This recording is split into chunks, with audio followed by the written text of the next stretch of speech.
ঐতিহ্য অনুযায়ী মার্কিন প্রেসিডেন্টরা সাধারণত প্রথম রাষ্ট্রীয় সফর হিসেবে যুক্তরাজ্যে যান। তবে ব্যতিক্রম ট্রাম্প প্রথম মেয়াদেও তিনি প্রথম সফরে সৌদি আরবে গিয়েছিলেন। শোনা যাচ্ছে এবারও তিনি সৌদি আরবকেই প্রাধান্য দিতে পারেন।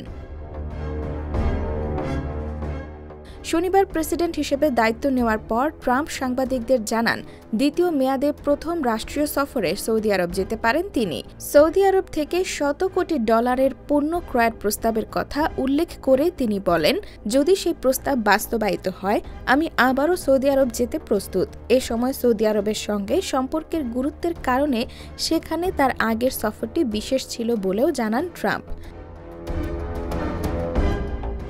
এদিকে যুক্তরাষ্ট্র ও সৌদি আরবের সম্পর্ক ঐতিহাসিকভাবে শক্তিশালী। বিশেষত ট্রাম্পের প্রথম মেয়াদে সৌদি আরবকে জ্বালানি ও নিরাপত্তা ক্ষেত্রে গুরুত্বপূর্ণ অংশীদার হিসেবে বিবেচনা করা হয়েছিল। তবে সদ্য সাবেক হওয়া মার্কিন প্রেসিডেন্ট জো বাইডেনের শাসনামলে সৌদির সঙ্গে যুক্তরাষ্ট্রের সম্পর্ক বেশ খারাপ হয়ে যায়। রিয়াদ ওয়াশিংটন সম্পর্ক খারাপ হওয়ার পেছনে রয়েছে কলামিস্ট জামাল খাশোগির হত্যাকাণ্ড। অবশ্য নিজের শাসনামলের পরের অর্ধাংশে সেই সম্পর্ক জোড়া লাগানোর চেষ্টা করেন বাইডেন, তবে তা কখনোই আর আগের অবস্থায় ফিরতে পারেনি। অথচ ট্রাম্পের প্রথম মেয়াদে সৌদি যুক্তরাষ্ট্রের সম্পর্ক খুব মধুর ছিল।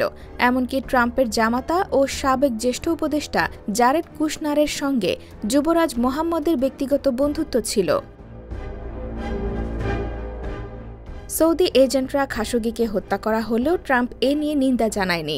আবার সাবেক ট্রাম্প প্রশাসন রিয়াদের সঙ্গে সম্পর্ক খারাপও করেনি। এমনকি সৌদি নেতৃত্বাধীন ইয়েমেন যুদ্ধে যুক্তরাষ্ট্রের সমর্থন বন্ধে কংগ্রেসের পদক্ষেপকেও ঠেকিয়ে দিয়েছিল ট্রাম্প প্রশাসন। এই দফায় ক্ষমতা গ্রহণের আগেই সৌদি আরবে একটি বিলাসবহুল টাওয়ার বানানোর কাজ বাগিয়ে নিয়েছে ট্রাম্প অর্গানাইজেশন।